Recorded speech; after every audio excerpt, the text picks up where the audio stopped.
দেখো এই সমস্ত কোশ্চেন দেখা মাত্রই তোমার কাজ হবে এই পি এর ভ্যালু কত দেয়া আছে বলো তো? পি এর ভ্যালু বলা হচ্ছে যে 999, আর এখানে লাস্টে কত আছে বলো তো? +1, মানে 999 এর সাথে যদি 1 যোগ করো কত হবে বলো তো? উত্তর হবে হচ্ছে 1000। তার মানে অপশন নাম্বার 1 হচ্ছে এই কোশ্চেনটার আনসার। কিভাবে হচ্ছে আমি ভিডিও শেষে বলছি। তাহলে এই কোশ্চেনটা দেখো, এখানে কত পি এর ভ্যালু দেয়া আছে? 101, লাস্টে কি আছে? -1, তার মানে এখান থেকে বিয়োগ করলে কত হবে বলো তো? বিয়োগ করলে আসবে হচ্ছে 100। তার মানে অপশন নাম্বার এ হচ্ছে এই কোশ্চেনটার হচ্ছে আনসার আসছে।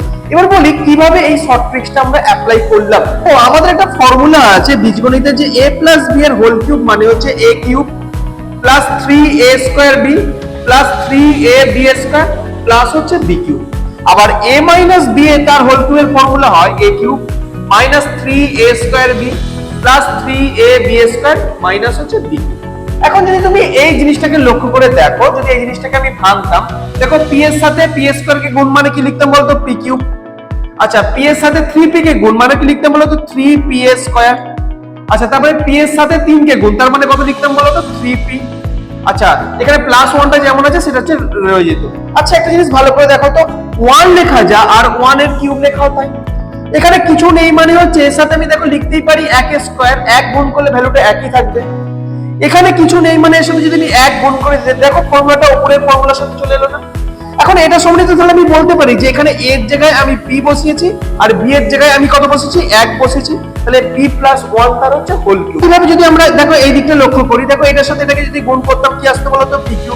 একে যদি একে গুণ করতাম হচ্ছে -3p, এটা যদি একে গুণ করতাম তাহলে কত আসতো বলো তো? +3p, আর এটা -1টা যেমন আছে রয়ে যেত। তার মানে 1 এর কিউবকে আমি এখানে 1 লেখা মানে 1 এর কিউবও আমি লিখতে পারি। এর সাথে আমি একটা 1² গুণ করে দিলাম, সেই ভ্যালুটা একই থাকবে।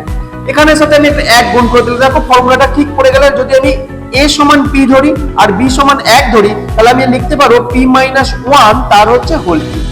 এবার দেখো এখানে বাইরে একটা করে কি আছে বলতো? √3 আছে, এখানেও আছে √3। এবার এটা যেটা অর্থ, এটার মানে হচ্ছে এই ভিতরের পোরশনটা পুরোটাই হচ্ছে p + 1 তার হোল কিউব চলে এসেছিল, বাইরে কি তাহলে √3।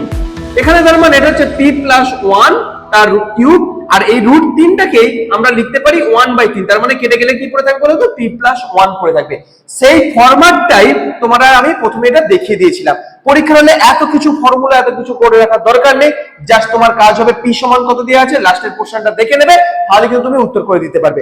একইভাবে যদি তোমরা এটাও ক্যালকুলেশন করো তাহলে এটাও তোমাদের কিন্তু চলে আসতো p - 1 চলে আসতো। তাই জন্য আমি বলেছিলাম এটার সাথে জাস্ট -1টা ক্যালকুলেশন করে দিলে উত্তর হয়ে যাবে। বুঝে গেছে?